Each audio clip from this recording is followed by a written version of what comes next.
Hi, welcome to today's devotional podcast with Dr. Jacob Al. We are continuing our series on the naked and not ashamed,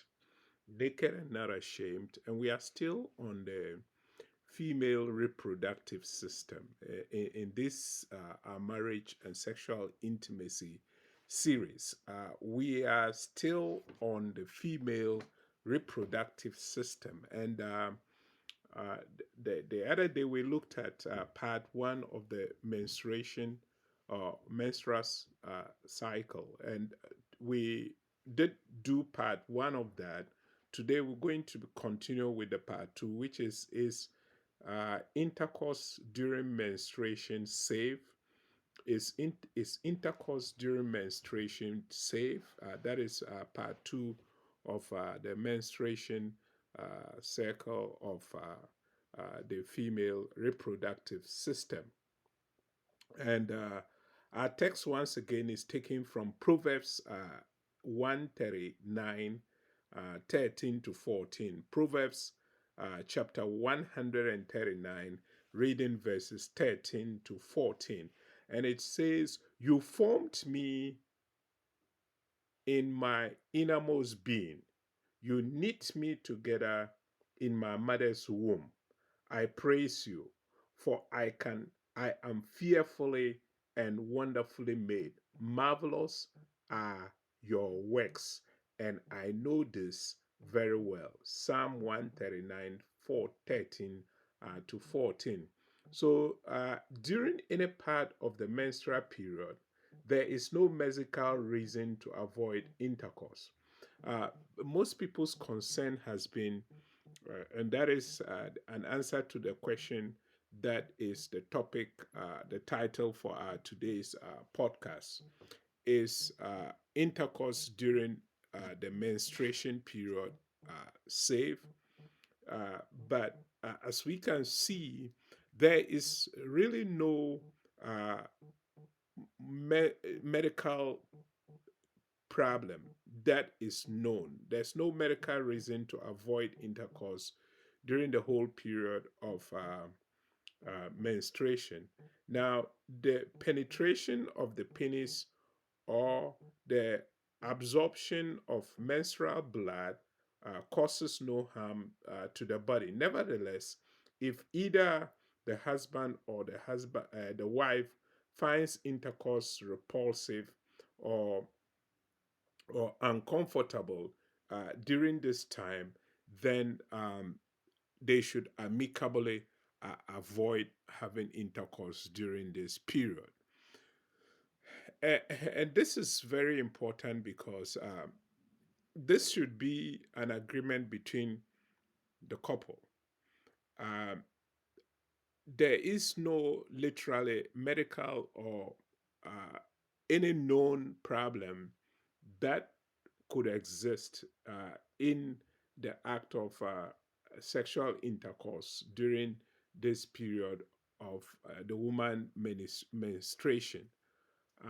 However, some men would not want to touch any blood of the menstrual period, but the blood that even may touch the penis is non-harmful. It will do no harm to the man. But again, since the act of sexual intercourse is the goal is to seek pleasure from each other, uh, if the woman is uncomfortable during this period of time, then her concentration will be the discomfort that she's going through, and it may not open her up to enjoy this intercourse to the fullest degree. So, if she obliges, she may just be doing so to satisfy the husband, but herself, she may not be in the mood to be able to come to orgasm uh, with the discomfort that she'll be feeling. Now, that is not to say that women are not capable of gaining orgasm during menstruation. sexual intercourse during menstruation. No, there is no medical reason why a woman cannot gain orgasm during her menstruation when she's involved in sexual intercourse with the husband. However, eh, depending on that type of the woman, because some women during the menstrual period have cramps that we would discuss that makes them feel uncomfortable. So if if she agrees to have to open up for the husband to have sexual intercourse with her, her concentration will be more on the discomfort rather than the pleasure. And she may just do that to satisfy the husband, but she may not enjoy it herself. Now, if she does that, there's nothing harmful to her by way of the woman ejaculating her semen into her or even her penis touching part of the menstrual blood. Now, the only problem here will be how they may soil their bed sheets, or they will need a lot of towel to be able to cover, or better still, the woman still, the man having to penetrate her while she's wearing some portion of her pad, just in case that the blood does not swell the bed. So if there is a general consensus between the couple, sexual intercourse can go on during this menstruation period. But if the woman says she's not comfortable, then it should be an amicable agreement between the couple not to engage in intercourse during this time of the woman going through her menstruation. But if there is an agreement and they do decide to engage in sexual intercourse, then they need to prepare and have a lot of towels or pads around so that they don't immediately they don't have to soil their beddings. But medically, there shouldn't be a problem with that. So some women experience uh, mild to severe menstrual cramps that can be treated effectively with non sterile anti inflammatory drugs like the NSAIDs. Non inflammatory drugs can be used to treat these menstrual cramps that some women go through when they are going through their menstruation. So, the protostogen domain that is that we talked about it. The protogesins stimulates the abdominal contraction of the uterus, causing cramps in addition to the over the counter pain medicines like ibuprofen, that is Methrin, or uh, Namproxide, that's Aleve, can be used by some women, and they may need prescriptions from their doctors for an anti prostaglandin that works differently. So the drugs provide pain relief rather than merely preventing the development of prostaglandins. So this whole issue of cramps during menstrual period of a woman is caused by prostaglandins. Now, so for for women who would want relief, that's the cramps that they sort of experience during their during menstruation.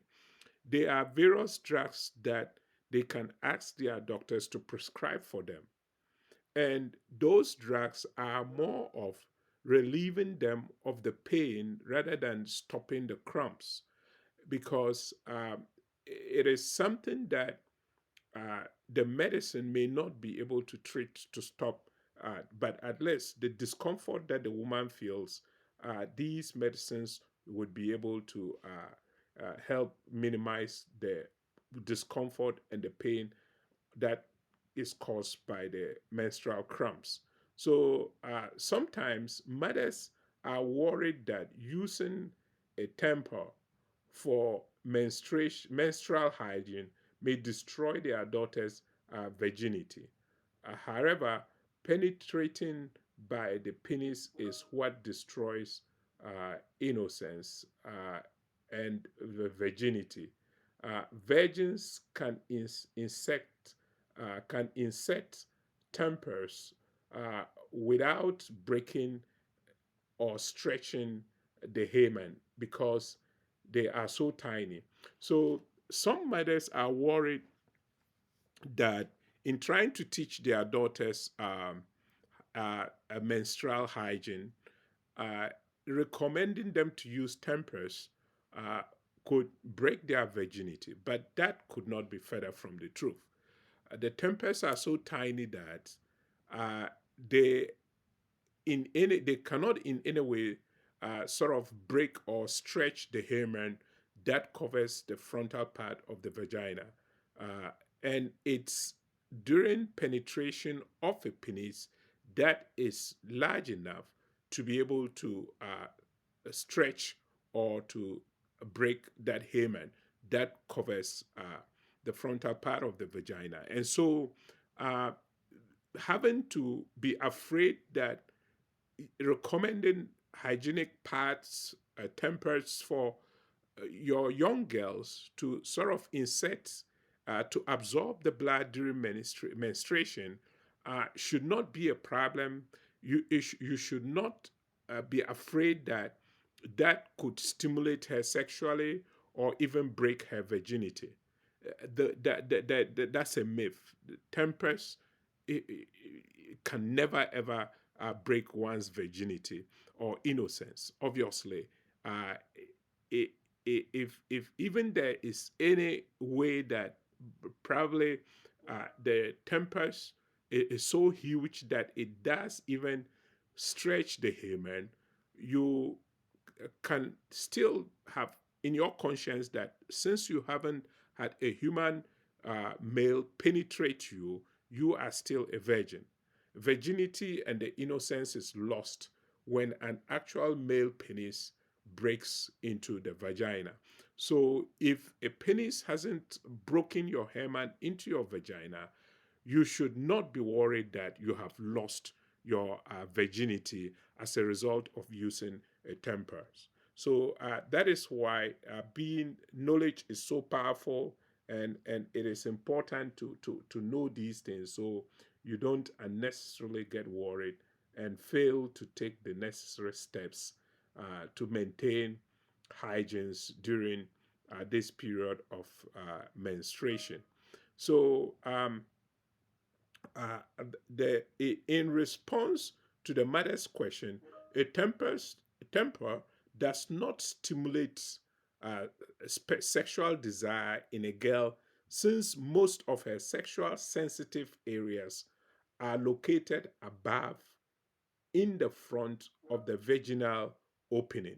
So, again, another point that one can make with regards to some mothers being worried that when you begin to advise your young virgin daughter to start using the temper because it has to be inserted into the vagina, some mothers fear that that could stimulate them sexually and get them hooked to using sexual toys to stimulate themselves. And it's a genuine concern. But the simple explanation to this is the fact that, look, the sensory parts of the vagina, which obviously is the clitoris, is in the upper part of the vagina. So if you insert a hygiene temper, it is so tiny that it will not in any way touch any of the sensual areas of the vagina, which obviously is mainly the clitoris. So the clitoris is in the upper part of the vagina. And so if you are inserting a temper, or if you educate your young daughter to be hygienically clean by inserting a temper to absorb the blood that flows from her menstrual period, it should not be able to stimulate her sexually in any way, because the area of the vagina that you'll be inserting the temper are not the sensitive areas. And so that should not in any way be a problem for a young virgin who is trying to maintain her cleanliness during this period of menstruation. So, some teenage girls and young married women experience toxic shock syndrome, TSS, the toxic uh, shock syndrome. It has been concluded that tempers, especially those made out of synthetic material rather than cotton, are associated with this rare and sometimes a fatal infection. So, again, it is a choice of products here. When you are trying to keep to be hygienically clean during this time of menstruation, menstrual period, you need to be careful the type of tempers that you use. Uh, and I think that the type of tempers that were used, synthetic materials were used, has been banned for some years now. It's almost more than 2 decades ago. These things were discovered, and a lot of there were laws banning the use of the manufacture of tempers that use synthetic materials instead of pure cotton. So that shouldn't be a huge problem now. But again, it's good information for you women to know. Any product that you buy, be it the pad or the temper that you want to insert into your vagina, be careful that that material is pure cotton and not synthetic. Those synthetic produce tempers uh, can give you some infection, which could lead to even that could even kill or end your life. So it is important you make sure that whatever material that is used in making your tempers, they are pure cotton. They are pure cotton materials that are used so that you don't have to go through experience this what is called this shock syndrome, that we the toxic shock syndrome, the TSS. Toxic shock syndrome is a type of infection that is that would allow that will pro, that will make that will infect women who use tempers that are made out of synthetic materials and not cotton. But as I mentioned, this was detected years ago, and they barred the use laws. There are laws that bar the use of manufacturers using synthetic materials in producing this. But again, out of the abundance of caution, as a woman, just make sure that you read the materials that have been used to produce the pads and the tempers that you are using. Make sure it's pure cotton, so you don't get some infection as a result of the material that is used. So uh, the Staphylococcus bacteria, which is a Staphylococcus bacteria. Let me pronounce this again. The Staphylococcus bacteria that causes this infection can increase the blood accumulated in a tamper. So most, in most cases, uh, stated, the tempers were rarely changed enough throughout the menstrual period. So, where situations where uh, a woman might develop a bacterial infection, this bacteria that the Staphylococcus or coconuts, it, there were situations where when women who got infected by this bacteria, when they were stated, predominantly it was more of they not changing the temper regularly, but just keeping it maybe for a whole 24 hours, which is seriously not advisable. A woman during this period, please change your tempers regularly. That way you don't allow the blood inside the temper in your vagina for a long period of time to allow this infection and invite this particular bacteria that causes this toxic shock syndrome, the TSS. So, if you are careful and you do that, then you shouldn't have a problem. So, as we as so relay tempers have been found to promote the growth of Staphylococcus bacteria due to their fiber type. As a result, tempers made from Riley fiber have been withdrawn from the market. They have been banned. Nevertheless, all kinds of tempers have been uh, implicated in this toxic shock syndrome. So for should menstruation tempers should be changed every 6 to 8 hours.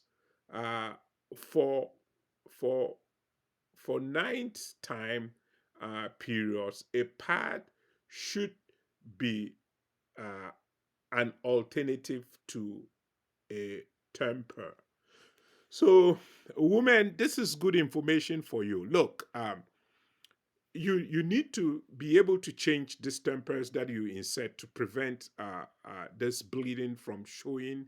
You need to be able to change it within 6 to 8 hours. Now, so therefore, as we have read, to keep yourself pure and clean hygienically, so during menstruation, the pad doesn't cause you to get some bacterial infection. It is recommended that the tempers that you insert in your vagina, you change it every 6 to 8 hours. Now, so if you use them during the day, you are awake and you will be able to change them. So it is recommended that during the night you use a pad instead of a temper. You don't, because you will not be awake to change it when it's 6 hours. And when you sleep in a temper and it's past 6 hours, then it prolongs to probably daybreak. It may take, depending on when you slept, it could take more than the normal hours that is recommended for these tempers to be changed. So it is safer to use them during the night, during the day, and then switch to a pad during the night. That way, you don't have to worry about waking up to change them. This is common knowledge that every woman and for men who are single dads raising up young daughters, uh, when you are equipped with such a knowledge, you would be able to educate your daughter to take precaution during her menstrual period, as they may be new to this type of experience in their life.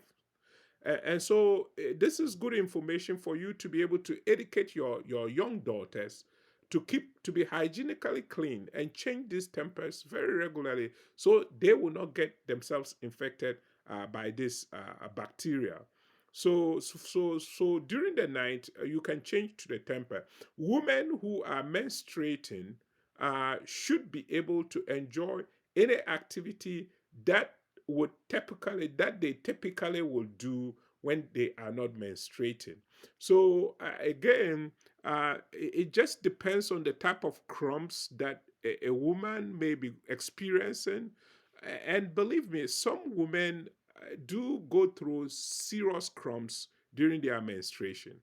And so this could hinder them from having to do certain activities. But apart from that, any woman who is going through her period of menstruation should be comfortable enough to do whatever activities that she used to do before the menstrual cycle begins. So it's a myth that women can not do anything and should stay home and just be in bed when they are going through this period. That's further from the truth. You can be actively engaged in whatever you used to do before your menstruation began. If you are not the type of woman that experiences serious menstrual cramps when you are menstruating, so you should be able to do anything that you want to do that you could do when you were not menstruating. So, for example, riding horses, swimming, playing strenuous games, washing their hair, or bathing, according to a study done at University of Illinois, a significant amount of water doesn't enter the vagina when a woman sits in a bathtub or is swimming. So this is very important because sometimes there's this fear that when a woman is menstruating and sits on a bathtub, it is possible that so the water can get into her vagina.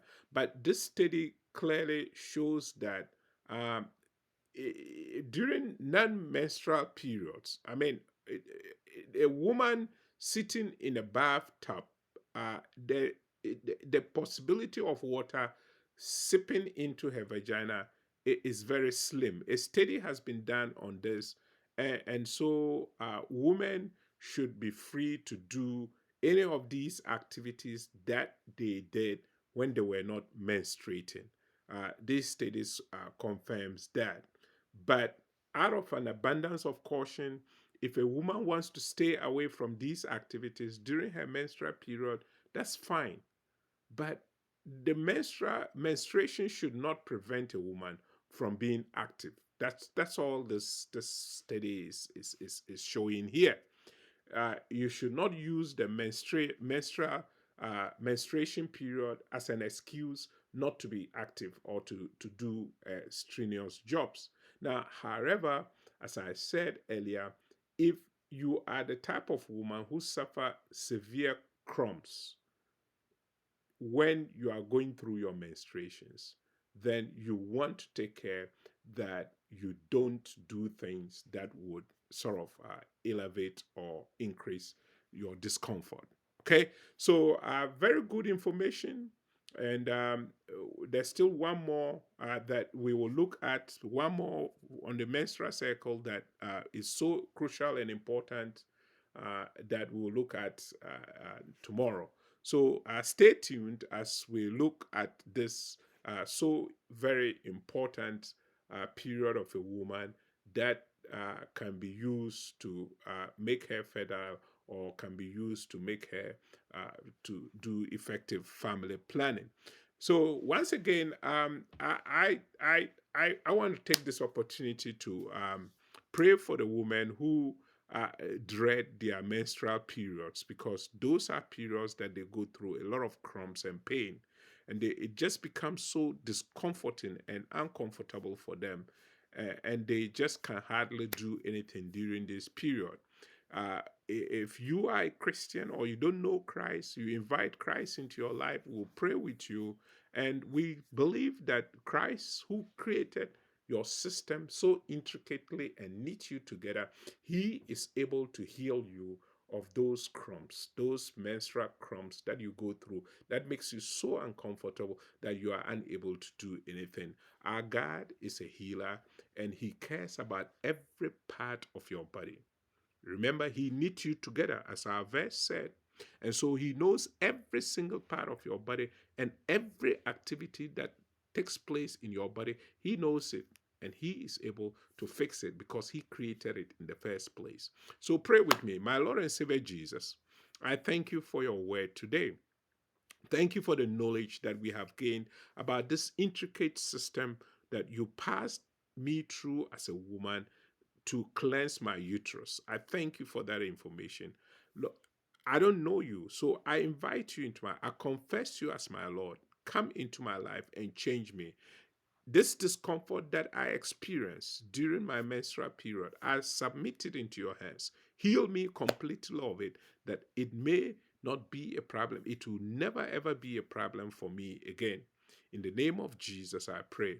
And I thank you for the knowledge that I have learned today, that I'll use it and educate my daughters and others so they would be able to understand this system that you have put together that causes us to be fertile or helps us to be able to do family planning in a very natural way. Thank you, and I praise you for your goodness and your mercies upon my life and my marriage. In your precious name I pray.